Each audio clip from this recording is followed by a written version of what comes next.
दोस्तों कभी कभी चीज़ें उतनी कॉम्प्लिकेटेड होती ही नहीं हैं जितना हम उनको बना देते हैं। समझ लेते हैं कि कॉम्प्लिकेशंस उनको, और उनके लिए कोई कदम नहीं उठाते उन कॉम्प्लिकेशंस को निपटाने का, तो वो हमें और कॉम्प्लिकेटेड लगती रहती हैं। और उसी कॉम्प्लिकेशंस का हल छोटी सी कोशिश से निकल जाता है। इसी समस्या को दिखाते हुए कहानी है जो मैं आज आपको सुना रहा हूँ। उसका नाम है दादाजी रॉक्स। ट्रेन अपनी स्पीड से चलती चली जा रही थी और ट्रेन में बैठा दीपू ने अपने मम्मी के पर्स से मोबाइल निकाला और ईयरफोन लगाकर गेम खेलना शुरू कर दिया। उसकी मम्मी विनीता ने एक नज़र उसको देखा और देखकर अनदेखा कर दिया। आखिर कोई समझाए तो भी कितनी बार। और वैसे भी उसका मूड कुछ ठीक नहीं था। अभी हाल ही में यूरोप के टूर से लौटी थी, उसकी थकान भी अभी उतरी नहीं थी कि रिश्तेदारी में कहीं उसे शोक में जाना पड़ रहा था। और ये सोचकर उसे और गुस्सा सा आ रहा था कि सारी पारिवारिक जिम्मेदारियां उसी के हिस्से क्यों आती हैं। और अक्सर हम सब भी यही सोचते हैं फैमिली में कि मुझे जितना करना पड़ता है उतना किसी और को नहीं। और इधर दीपू के स्कूल की छुट्टियां चल रही थी तो उसे भी साथ में लाना पड़ा। 8 साल का दीपू क्या था, बिल्कुल तूफान था। उसको संभालना किसी के भी बस की बात नहीं थी। और जब ये बात सही विनीता के पति पराग ने विनीता से कहा, चाहते हुए कि ले जाओ इसको भी, तुम्हें परेशान नहीं करेगा, तुम्हारा मोबाइल लेकर एक कोने में कहीं बैठा रहेगा। और यही बात चिढ़ा गई थी विनीता को। दोस्तों जब हम गुस्से से भरे होते हैं ना, तब किसी की सही कही हुई कैसी भी बात हो, वो गुस्से का ही काम करती है और आग में घी डाल देती है। विनीता भड़क गई और चिल्लाते हुए बोली, ये क्या कम परेशानी है, पता नहीं समझ नहीं आता इसकी एक कैसी गंदी आदत छुड़ाए। इस मोबाइल ने तो बच्चों के हाथ से कापी किताबें सब छुड़वा दी हैं। ये बात विनीता ने अपने पति पराग से कह दिया। काफ़ी देर हो गई और उसकी नज़रें उस मोबाइल की स्क्रीन से तो हट नहीं रही थी। तो पड़ोस में बैठे हुए एक अधेड़ उम्र से ज़्यादा और बूढ़ी उम्र से कम कह सकते हैं, यह समझ लो कि बुढ़ापे की दहलीज पर कदम रखे हुए वहाँ पर रामलाल ने उस बच्चे से कहा, बेटे खिड़की से देखो कितनी सुंदर वादियाँ हैं, अपनी ट्रेन का इंजन मुड़ता हुआ कितना सुंदर लग रहा है। कानों में बूढ़े यात्री के स्वर पड़े तो दीपू की माँ विनीता कहीं कुछ सोच रही थी और वहां से झटके से वर्तमान में लौटी और अपने बेटे का ध्यान बाहर की ओर आकर्षित करने की उस बूढ़े इंसान की कोशिश ने उसको शर्मिंदा कर दिया। और इधर दीपू ने कहा कि झट से जवाब देते हुए कहा, स्विट्जरलैंड में तो ऐसे बहुतेरे दृश्य देखे हैं और पूरा यूरोप ही एकदम साफ और सुंदर है, बस हमारे ही देश है जिसमें गंदगी और गर्मी होती है। दीपू ने ये कहते हुए मुंह बनाया तो फिर बूढ़े बाबा ने जवाब दिया, एक बात बताओ बेटे, उनसे पूछ लिया दीपू से, एक बात बताओ, अगर तुम्हारे दोस्त का घर तुम्हारे घर से ज्यादा साफ और सुंदर हो तो क्या वहां जाकर रहने लग जाओगे? दीपू ने मोबाइल फोन भूला और सोचने लगा। सोचते सोचते बाकी के जो साथी इधर उधर मोबाइल लिए बैठे थे, बड़े बूढ़े, वो भी एकदम इस सवाल से देखने लगे और दो बूढ़े से यात्री हंसने लगे। नहीं ना, तुम अपने घर को ही तो करोगे साफ और सुंदर, कोशिश होगी कि उसे अच्छा बनाओ। ये कहते जब उन्होंने ये कहा तो सभी का बाकी सहयात्रियों ने अपना हाँ में सिर हिला दिया। फिर उन्होंने अगली बार बच्चों से पूछा कि ये बताओ तुम्हें किताबें पढ़ना कैसा लगता है?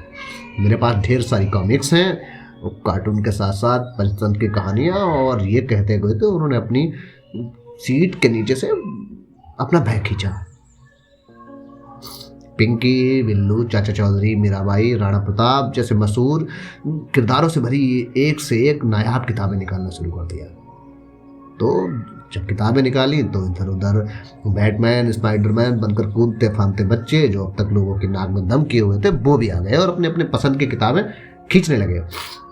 दादाजी वो मुझे ये चाहिए, बिल्लू ये कैसा है, ये कैसा है। ये अचरज भरी दुनिया देखकर, कॉमिक्स के रंग बिरंगे पेज और उसमें बने हुए कार्टून्स को देखकर सभी बच्चे एकदम से उसमें घुस से गए थे।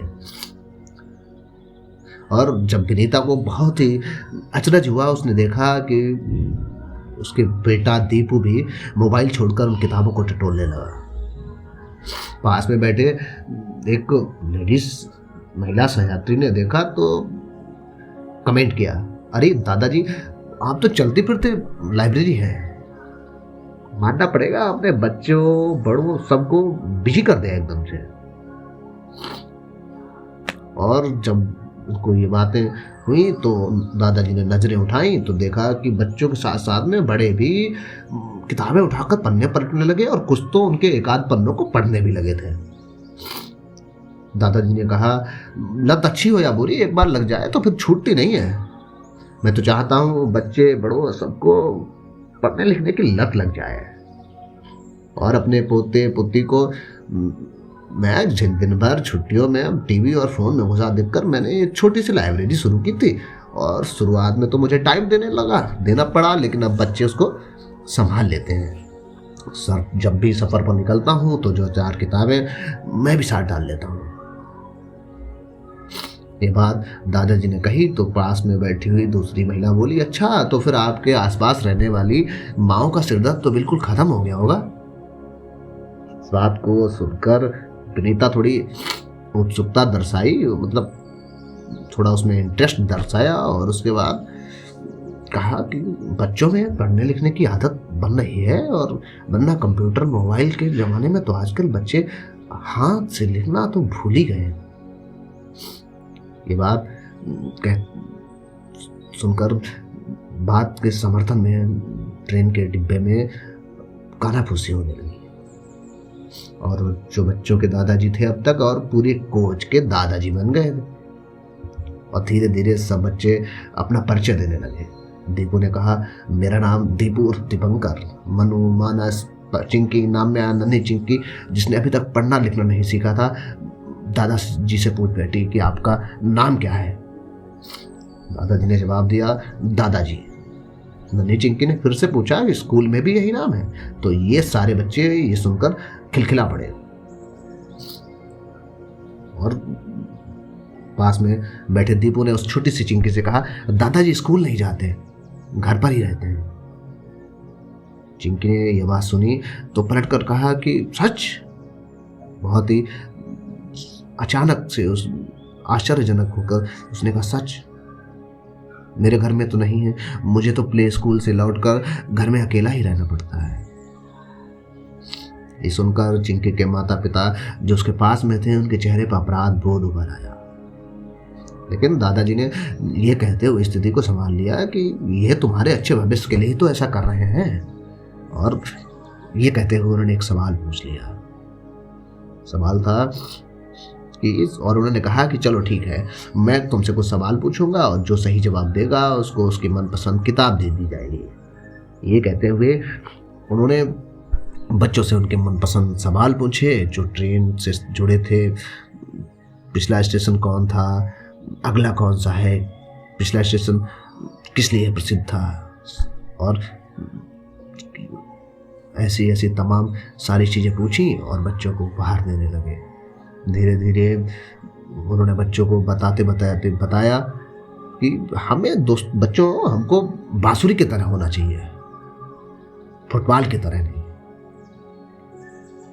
अब कैसे कोई समझा सकता है? उन्होंने उस ट्रेन के सभी बच्चों और बड़ों को सोचने के लिए एक तरफ देखा तो जवाब की उम्मीद करने लगे। सब सोचने लगे, लेकिन छोटी सी बच्ची सी नन्ही सी प्यारी सी मिन्नी ने कहा, फुटबॉल घमंडी है, अपने अंदर भरी गई हवा को अपने पास रख लेती है, इसलिए लोग उसे पांव से ठोकरे मारते हैं। बांसुरी विनम्र है, अपने अंदर फूकी हुई हवा को मधुर स्वर लहरी के रूप में लौटाती है और इसलिए सब उसे होठों से लगाना चाहते हैं। सबने ये बढ़िया सा जवाब सुनकर छोटी सी मिन्नी की बड़ी बड़ी तारीफें शुरू कर दी। और ये बताया, मिन्नी ने कहा कि ये मुझे मेरे दादाजी ने बताया था, तो मुझे किताबों से अच्छी अच्छी कहानियां सुनाया करते हैं। धीरे धीरे ये बातों का सिलसिला चल निकला और कौन सी चीज़ कहाँ की मशहूर है, किसी को खाने में क्या पसंद है, इन तमाम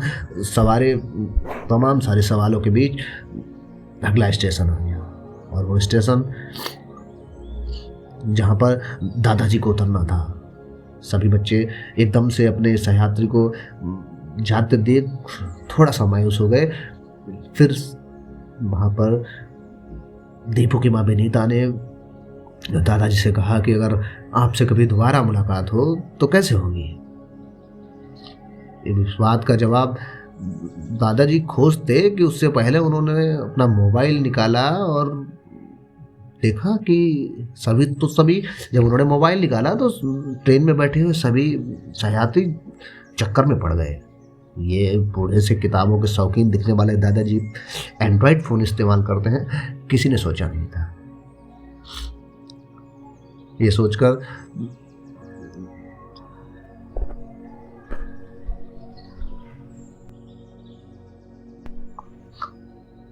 दादाजी के हाथ में एंड्रॉयड फ़ोन देखकर सभी एकदम ऐसे आंखें घुमाए और बोले, दादाजी आप एंड्रॉयड चलाते हैं? तो दादाजी ने जवाब दिया कि हाँ, जब टेक्नोलॉजी है तो उसका उपयोग कर, तो फ़ायदा तो उठाना ही चाहिए। ये कहते ही दादाजी ने अपना नंबर बोल दिया, 9876543210। सभी ने उसको अपने मोबाइल में लिखा। तो सेव किस नाम से करना है, इसके लिए सभी की नज़रें दादाजी के चेहरे पर टिक गई। पूछा कि क्या नाम रखा जाए आपका, क्या नाम है आपका, किस नाम से सेव करूं? तो फिर सभी एकदम से छोटे छोटे बच्चे चिल्ला पड़े, रॉक स्टार दादाजी, हम तो इसी नाम से सेव करेंगे। बच्चे चिल्लाए, दादाजी रॉक्स।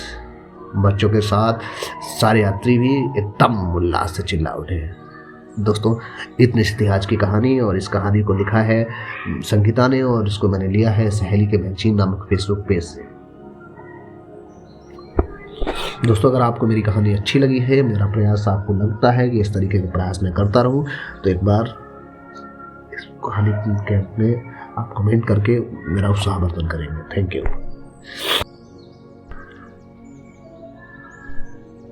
दोस्तों, कभी कभी चीज़ें उतनी कॉम्प्लिकेटेड होती नहीं हैं जितना हम उनको बना देते हैं। समझ लेते हैं कि कॉम्प्लिकेशंस उनको, और उनके लिए कोई कदम नहीं उठाते उन कॉम्प्लिकेशंस को निपटाने का, तो हमें और कॉम्प्लिकेटेड लगती रहती है। और उसी कॉम्प्लिकेशंस का हल छोटी सी कोशिश से निकल जाता है। इसी समस्या को दिखाते हुए कहानी है जो मैं आज आपको सुना रहा हूँ। उसका नाम है दादाजी रॉक्स। ट्रेन अपनी स्पीड से चलती चली जा रही थी, और ट्रेन में बैठा दीपू ने अपने मम्मी के पर्स से मोबाइल निकाला और ईयरफोन लगाकर गेम खेलना शुरू कर दिया। उसकी मम्मी विनीता ने एक नज़र उसको देखा और देखकर अनदेखा कर दिया। आखिर कोई समझाए तो भी कितनी बार। और वैसे भी उसका मूड कुछ ठीक नहीं था। अभी हाल ही में यूरोप के टूर से लौटी थी, उसकी थकान भी अभी उतरी नहीं थी कि रिश्तेदारी में कहीं उसे शोक में जाना पड़ रहा था। और ये सोचकर उसे और गुस्सा सा आ रहा था कि सारी पारिवारिक जिम्मेदारियां उसी के हिस्से क्यों आती हैं। और अक्सर हम सब भी यही सोचते हैं फैमिली में कि मुझे जितना करना पड़ता है उतना किसी और को नहीं। और इधर दीपू के स्कूल की छुट्टियां चल रही थी, तो उसे भी साथ में लाना पड़ा। 8 साल का दीपू क्या था, बिल्कुल तूफान था। उसको संभालना किसी के भी बस की बात नहीं थी। और जब ये बात सही, विनीता के पति पराग ने विनीता से कहा चाहते हुए कि ले जाओ उसको भी, तुम्हें परेशान नहीं करेगा, तुम्हारा मोबाइल लेकर एक कोने में कहीं बैठा रहेगा। और यही बात चिढ़ा गई थी विनीता को। दोस्तों, जब हम गुस्से से भरे होते ना, तब किसी की सही कहीं कैसी भी बात हो वो गुस्से का ही काम करती है और आग में घी डाल देती है। विनीता भड़क गई और चिल्लाते हुए बोली, ये क्या कम परेशानी है, पता नहीं समझ नहीं आता इसकी एक कैसी गंदी आदत छुड़ाए। इस मोबाइल ने तो बच्चों के हाथ से कापी किताबें सब छुड़वा दी हैं। ये बात विनीता ने अपने पति पर आग से कह दिया। दीपू को मोबाइल में गेम खेलता देख जब काफ़ी देर हो गई और उसकी नज़रें उस मोबाइल की स्क्रीन से तो हट नहीं रही थी, तो पड़ोस में बैठे हुए एक अधेड़ उम्र से ज़्यादा और बूढ़ी उम्र से कम कह सकते हैं, यह समझ लो कि बुढ़ापे की दहलीज पर कदम रखे हुए वहाँ पर रामलाल ने उस बच्चे से कहा, बेटे खिड़की से देखो कितनी सुंदर वादियाँ हैं, अपनी ट्रेन का इंजन मुड़ता हुआ कितना सुंदर लग रहा है। कानों में बूढ़े यात्री के स्वर पड़े तो दीपू की माँ विनीता कहीं कुछ सोच रही थी और वहां से झटके से वर्तमान में लौटी और अपने बेटे का ध्यान बाहर की ओर आकर्षित करने की उस बूढ़े इंसान की कोशिश ने उसको शर्मिंदा कर दिया। और इधर दीपू ने कहा कि झट से जवाब देते हुए कहा, स्विट्जरलैंड में तो ऐसे बहुतेरे दृश्य देखे हैं और पूरा यूरोप ही एकदम साफ और सुंदर है, बस हमारा ही देश है जिसमें गंदगी और गर्मी होती है। दीपू ने ये कहते हुए मुंह बनाया तो फिर बूढ़े बाबा ने जवाब दिया, एक बात बताओ बेटे, उनसे पूछ लिया दीपू से, एक बात बताओ, अगर तुम्हारे दोस्त का घर तुम्हारे घर से ज्यादा साफ और सुंदर हो तो क्या वहां जाकर रहने लग जाओगे? दीपू ने मोबाइल फोन भूला और सोचने लगा। सोचते सोचते बाकी के जो साथी इधर उधर मोबाइल लिए बैठे थे, बड़े बूढ़े, वो भी एकदम इस सवाल से देखने लगे और वो बूढ़े सहयात्री हंसने लगे। नहीं ना, तुम अपने घर को ही तो करोगे साफ और सुंदर, कोशिश होगी कि उसे अच्छा बनाओ। ये कहते जब उन्होंने ये कहा तो सभी का बाकी सहयात्रियों ने अपना हाँ में सिर हिला दिया। फिर उन्होंने अगली बात बच्चों से पूछा कि ये बताओ तुम्हें किताबें पढ़ना कैसा लगता है? मेरे पास ढेर सारी कॉमिक्स हैं, कार्टून के साथ साथ पंचतंत्र की कहानियाँ। और ये कहते गए तो उन्होंने अपनी सीट के नीचे से अपना बैग खींचा।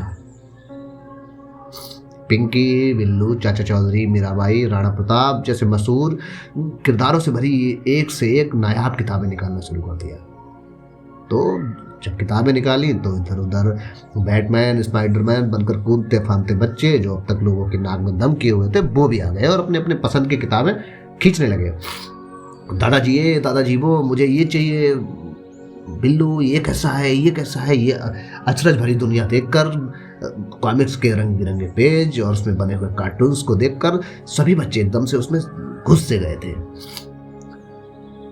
और जब विनीता को बहुत ही अचरज हुआ, उसने देखा कि उसके बेटा दीपू भी मोबाइल छोड़कर उन किताबों को टटोलने लगा। पास में बैठे एक लेडीज महिला सहयात्री ने देखा तो कमेंट किया, अरे दादाजी आप तो चलती फिरती लाइब्रेरी है। मानना पड़ेगा अपने बच्चों बड़ों सबको बिजी कर दिया एकदम से। और जब उनको ये बातें हुई तो दादाजी ने नजरें उठाई तो देखा कि बच्चों के साथ साथ में बड़े भी किताबें उठाकर पन्ने पलटने लगे और कुछ तो उनके एक आध पन्नों को पढ़ने भी लगे थे। दादाजी ने कहा, लत अच्छी हो या बुरी, एक बार लग जाए तो फिर छूटती नहीं है। मैं तो चाहता हूँ बच्चे बड़ों सबको पढ़ने लिखने की लत लग जाए। और अपने पोते पोती को मैं दिन भर छुट्टियों में टीवी और फोन में घुसा देखकर मैंने एक छोटी सी लाइब्रेरी शुरू की थी। और शुरुआत में तो मुझे टाइम देना पड़ा, लेकिन अब बच्चे उसको संभाल लेते हैं। जब भी सफ़र पर निकलता हूँ तो जो 4 किताबें मैं भी साथ डाल लेता हूँ। ये बात दादाजी ने कही तो पास में बैठी हुई दूसरी महिला बोली, अच्छा तो फिर आपके आसपास रहने वाली माओ का सिरदर्द तो बिल्कुल खत्म हो गया होगा।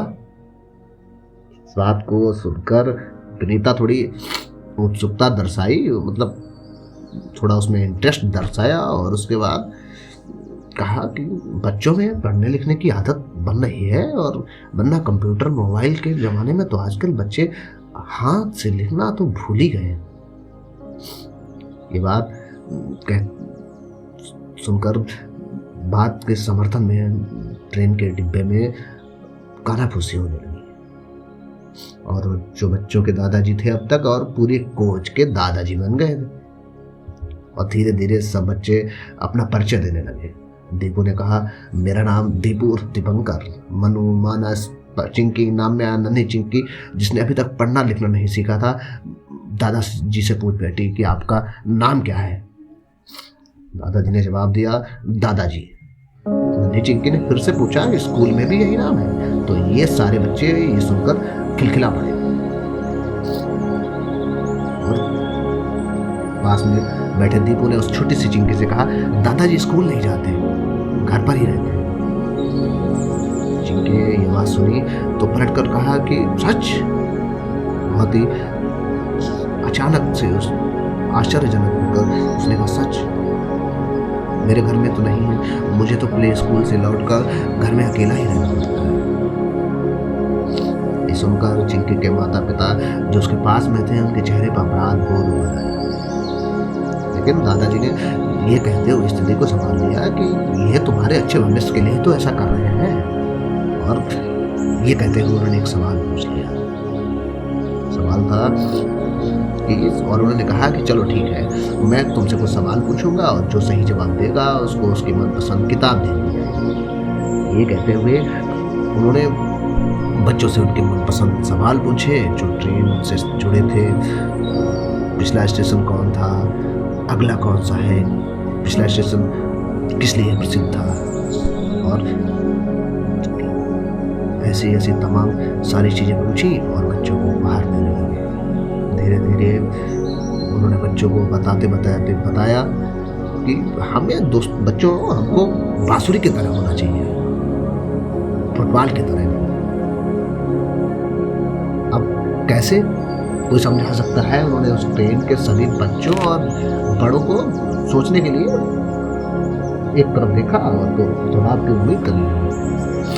सब सोचने लगे, लेकिन छोटी सी बच्ची सी नन्ही सी प्यारी सी मिन्नी ने कहा, फुटबॉल घमंडी है, अपने अंदर भरी गई हवा को अपने पास रख लेती है, इसलिए लोग उसे पांव से ठोकरे मारते हैं। बांसुरी विनम्र है, अपने अंदर फूकी हुई हवा को मधुर स्वर लहरी के रूप में लौटाती है, और इसलिए सब उसे होठों से लगाना चाहते हैं। सबने ये बढ़िया सा जवाब सुनकर छोटी सी मिन्नी की बड़ी बड़ी तारीफ सुनी, और ये बताया, मिन्नी ने कहा कि ये मुझे मेरे दादाजी ने बताया था, तो मुझे किताबों से अच्छी अच्छी कहानियां सुनाया।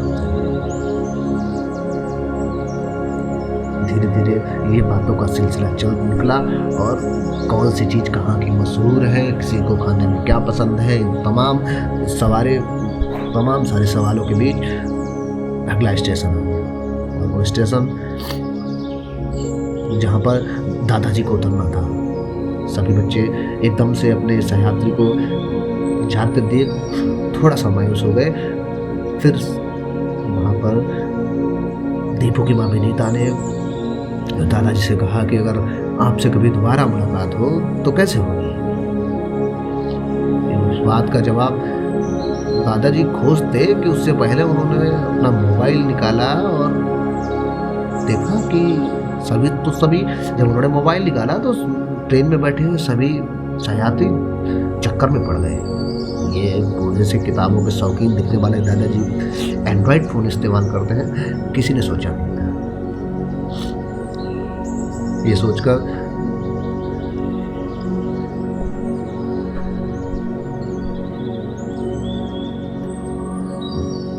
दीपू को मोबाइल में गेम खेलता देख जब काफ़ी देर हो गई और उसकी नज़रें उस मोबाइल की स्क्रीन से तो हट नहीं रही थी, तो पड़ोस में बैठे हुए एक अधेड़ उम्र से ज़्यादा और बूढ़ी उम्र से कम कह सकते हैं, या समझ लो कि बुढ़ापे के दहलीज पर कदम रखे हुए।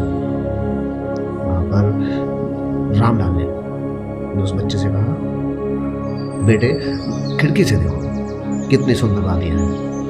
तो अपनी ट्रेन का इंजन मुड़ता हुआ कितना सुंदर लग रहा है।